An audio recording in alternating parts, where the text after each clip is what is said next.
حجت الاسلام و المسلمین پناهیان میگوید خدا قیافه میگیرد. من میگم خدا داره کار خودشو میکنه دیگه، معطل ما نیست. تو بدو جانمونی.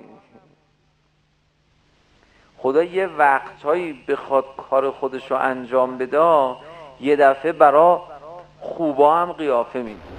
قل إنما حرم ربي الفواحش ما ظهر منها وما بطن والإثم والبغي بغير الحق وأن